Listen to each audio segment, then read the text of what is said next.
I looked at these 6, 7, 8 officers bumbling around, pushing people, slipping in the snow. And it's not hard to draw a very quick contrast with the NYPD. One officer, 2 officers would take somebody to the ground and put cuffs on them, and that would be it. They would be restrained. They might go to jail, but they would be alive. Here, and we've been hearing it, Jonathan, throughout the weekend. Police chiefs from look at that guy just beating him on the ground.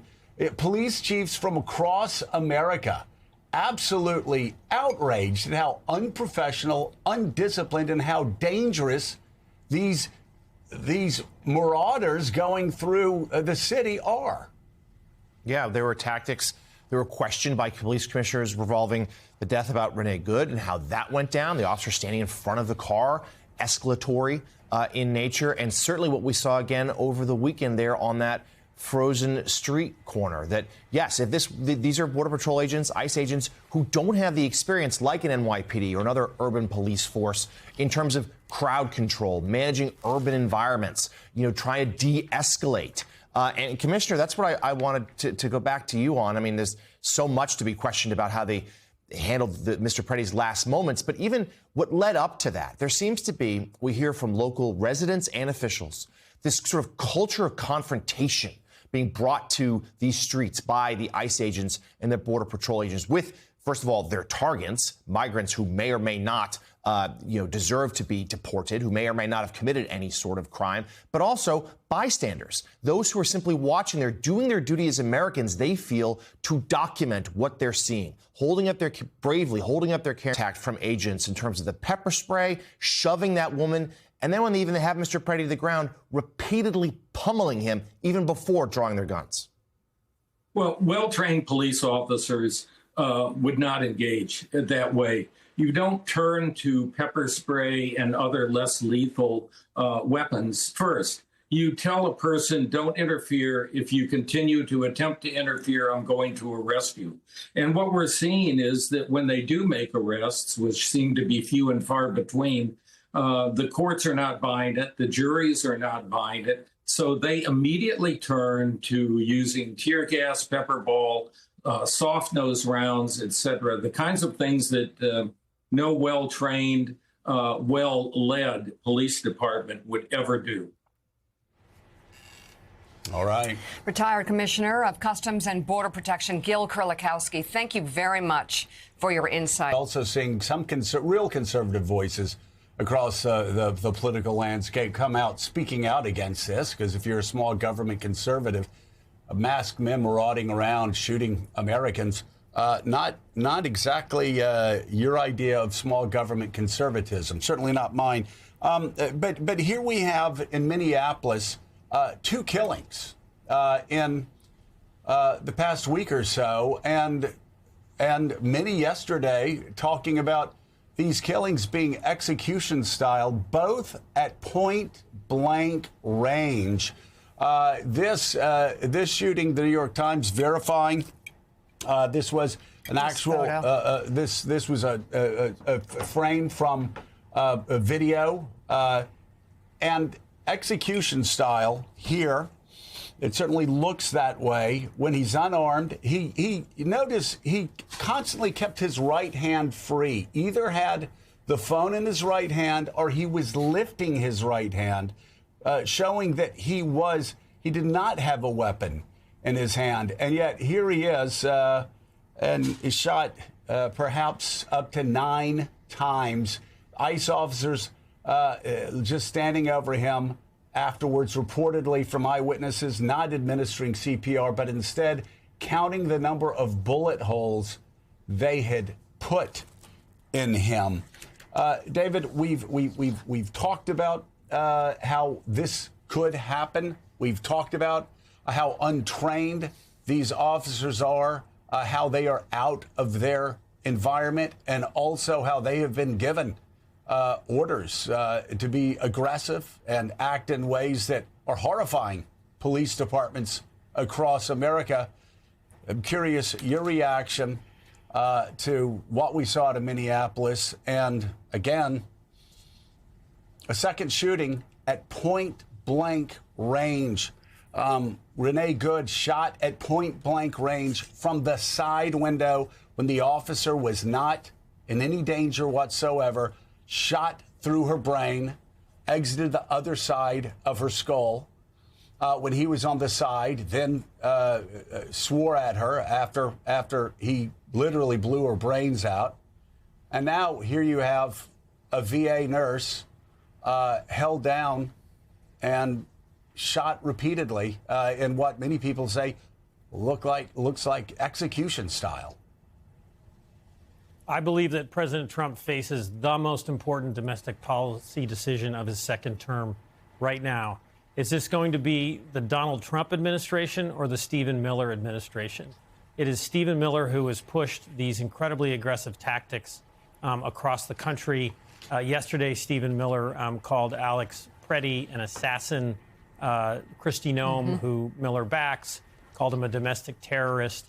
There's an opportunity for President Trump to say, you know, look, a tragic mistake happened here. One of the things that happens, it's clear that this one agent takes the gun away from Preddy and someone shouts, gun, gun, gun.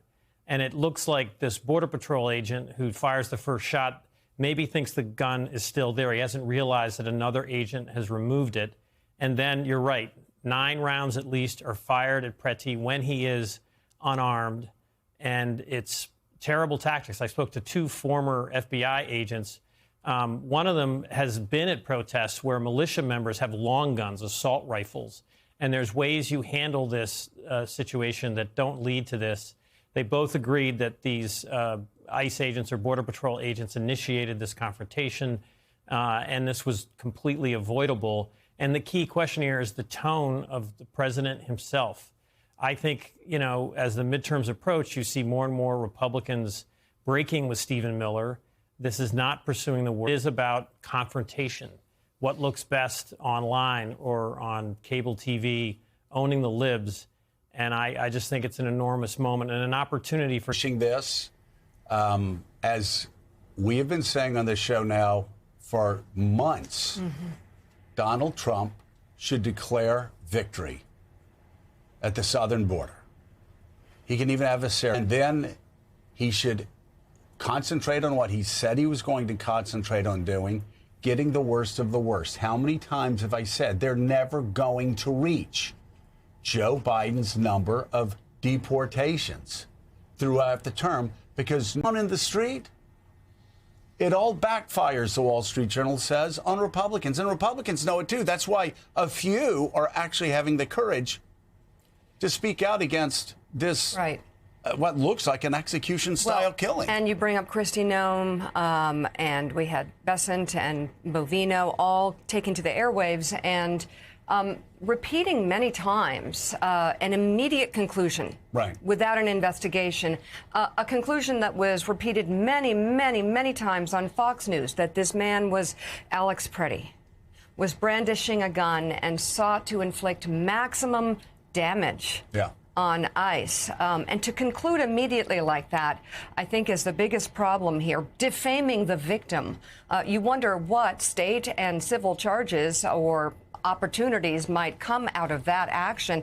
But even more, it leads to a bigger issue. This is the second time that has happened in just a few weeks in Minneapolis. A U.S. citizen shot dead, point blank range, and DHS and Border Patrol immediately blaming the victim and calling that person a domestic terrorist. And the kill shots in both cases, the kill shots taken at point blank range after the victim the agents were in no danger whatsoever. Here is a guy on his knees, his left hand on the ground to stop from falling, his right hand, which again, he constantly showed throughout this entire time, holding the phone in his hand. His legal open carry weapon taken away from him. And so this was their justification. This is their justification. As they said, he charged the officers. Go back to the picture, and I'm just curious, does he look like he's charging the officers? No. Doesn't look like he's charging the officers there. He doesn't look like he's charging the officers anywhere.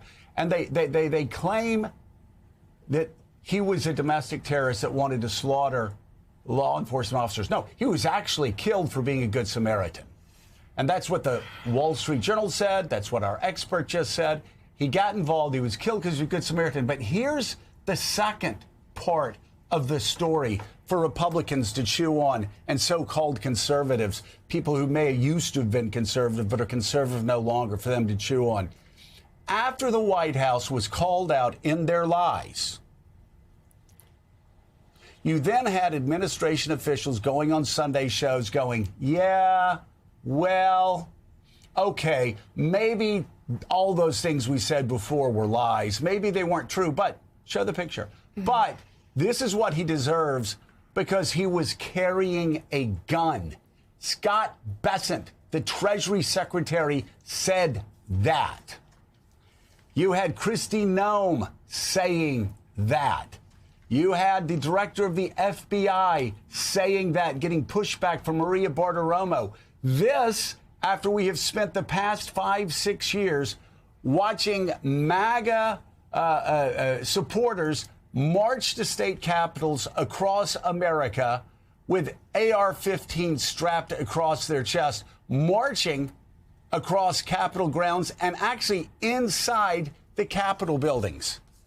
Imagine if one of those citizens had been shot dead because Gretchen Whitmer used the same standard that Scott Bessent, and the FBI director, and Kristi Noem said they should have used, that if you bring a gun to a protest, you deserve to be shot. That's basically what was said. You justified killing somebody if they bring a gun that's legally registered to a protest? That's how twisted it's gotten in this administration. All right, so coming